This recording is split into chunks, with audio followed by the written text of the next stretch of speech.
आपका स्वागत है। मैं हूं आपके साथ तस्वीर योगी। आइए आपको लेकर चलते हैं देश और प्रदेश से जुड़ी हुई तमाम बड़ी खबरों की ओर।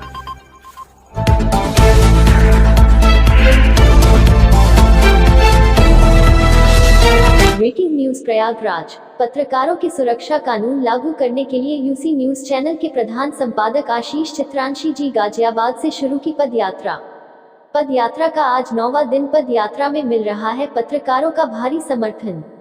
पत्रकार सुरक्षा कानून पदयात्रा पहुंचा इटावा पहुंचते ही पत्रकार संगठनों ने ढोल नगाड़े के साथ सैकड़ों की संख्या में पहुंचकर आशीष जी का स्वागत किया और आशीष जी के जन्मदिन की बधाइयां दिया और पदयात्रा में हुए शामिल। आशीष चित्रांशी ने कहा, जब मैं गाजियाबाद से पदयात्रा शुरू किया था तो मैं अकेला था, लेकिन जैसे जैसे पदयात्रा बढ़ता गया पत्रकारों का जोरदार समर्थन मिलता गया। आशीष चित्रांशी ने कहा, मैं अपने ऊर्जा से नहीं बल्कि पत्रकार साथी की ऊर्जा से चल रहा हूँ। आशीष जी ने ये भी कहा कि मेरी तबीयत जरूर खराब है, लेकिन आप सब पत्रकार साथियों की हिम्मत से करवा आगे बढ़ता रहे हैं। हर जिले में पत्रकार के संगठनों के द्वारा यूसी न्यूज चैनल के प्रधान संपादक आशीष चित्रांशी की सराहनीय कार्य बताया जा रहा है। इतिहास में पहली बार पत्रकारों के उत्पीड़न को लेकर किसी संपादक ने आवाज उठाई है।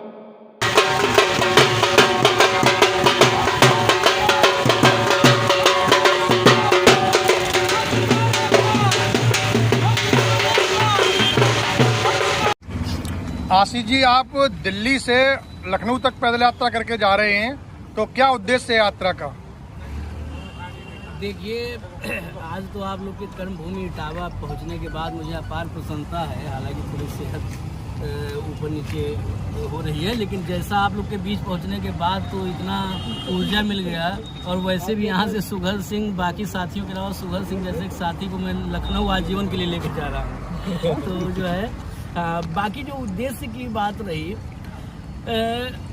मैं इस जो यात्रा की शुरुआत किया उसमें दो मुख्य वजह है। पहली वजह है कि जो पत्रकारिता का एक आंतरिक शुद्धिकरण जरूरी है। दरअसल पत्रकारिता के चरित्र को आज के जो युवा पत्रकारिता में आ रहे हैं वो शायद समझ नहीं पा रहे हैं, और गलती उसमें हमारी भी है कि हम युवा पीढ़ी को पत्रकारिता नहीं समझा पा रहे हैं। पत्रकारिता का मूल जो स्वरूप है, मूल चरित्र है, उसकी रूह है, वो जन सरोकारी है। जन सरोकारी पत्रकारिता के अलावा पत्रकारिता कोई नहीं हो सकती है, क्योंकि लोकतंत्र में ये अधिकार मिला है कि समाज के आखिरी पायदान पे खड़े गरीब कमजोर व्यक्ति के पास ये हक है कि वो अपने जो है अपने अधिकार की बात, अपने लिए न्याय की बात वो देश की सर्वोच्च सत्ता पर बैठे व्यक्ति से भी सीधे कर सकता है और बिना डरे हुए कर सकता है। इसका माध्यम पत्रकारिता है। पत्रकारिता को जन सरोकारी अगर पत्रकारिता का स्वरूप रहेगा तो गरीब पीड़ित वंचित शोषित की बात, समाज की खामियां, सिस्टम की खामियां, ये सब कुछ सामने आएंगी।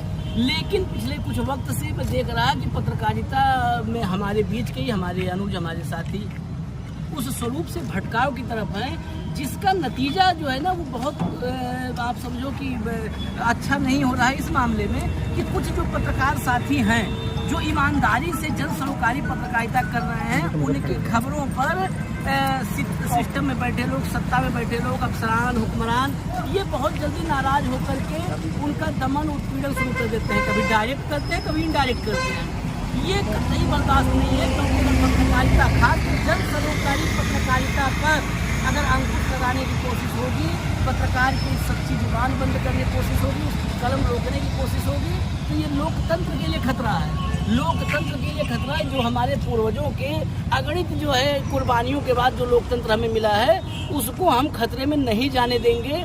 इसलिए ये यात्रा जब लखनऊ में विराम इसका होगा, समाप्त नहीं होगी, तो एक ज्ञापन तैयार किया जा रहा है, उसकी ड्राफ्टिंग चल रही है। मेरे कई वरिष्ठ साथी जो है उसकी ड्राफ्टिंग में लगे हुए हैं।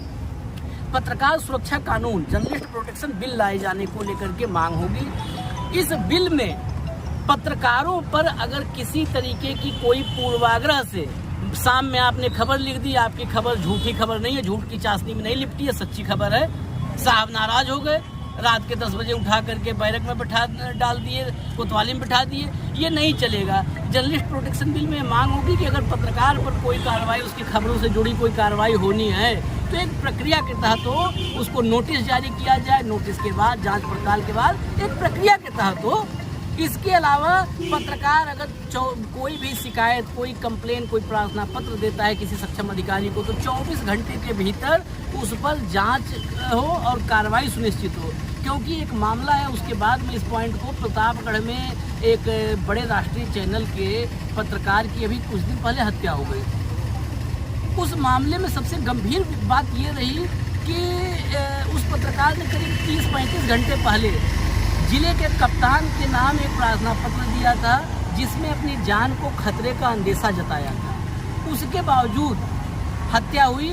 अगर पुलिस महकमे ने, अधिकारियों ने उस प्रार्थना पत्र को गंभीरता से लेकर जांच की होती कि उस पत्रकार के पीछे, उसकी जान के पीछे कौन पड़ा है, तो शायद वो हमारे साथ होता, हमारे साथ ही। आज उसका परिवार, उसके बच्चों का भविष्य कौन देखेगा, कौन संवारेगा? इसलिए पत्रकार अगर कोई शिकायत, कोई प्रार्थना पत्र देता है तो 24 घंटे के भीतर जांच और कार्रवाई सुनिश्चित हो, अन्यथा संबंधित अधिकारी पर कठोर दंड का प्रावधान हो।